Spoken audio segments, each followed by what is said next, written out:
Hello children.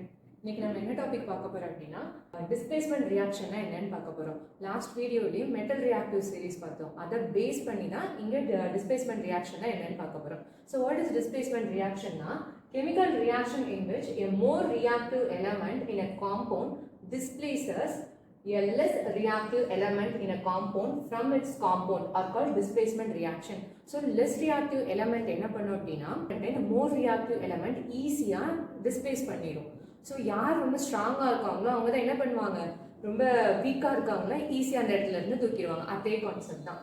So here iron reacts with copper sulfate, it forms ferrous sulfate and copper. Iron more reactive than copper. So iron என்ன பண்ணிடுது அப்படின்னா ஈஸியாக காப்பரை displays பண்ணிடுது. So iron when reacts with copper sulfate, it forms ferrous sulfate and copper. Another example. So lead. So lead is more reactive than copper. So அதனால என்ன ஆகுது, இங்கேயும் lead என்ன பண்ணிடுதுன்னா காப்பரை ஈஸியாக டிஸ்பிளேஸ் பண்ணிட்டு it form lead chloride and copper. Next reaction நான் சொல்லிட்டேன், high reactive எலமெண்டால தான் என்ன பண்ண முடியும்னா லெஸ் ரியாக்டிவ் எலமெண்ட்டை டிஸ்பிளேஸ் பண்ண முடியும். இங்கே நான் என்ன பண்ணியிருக்கேன்னா மெக்னீஷியம் அண்ட் பொட்டாசியம் சல்ஃபேட் எடுத்திருக்கேன். ஸோ இந்த மெக்னீஷியம் பார்த்தீங்கன்னா பொட்டாசியம் விட லெஸ் ரியாக்டிவ். ஸோ அந்த இடத்துல என்ன ஆகாது, ரியாக்ஷன் நடக்காது.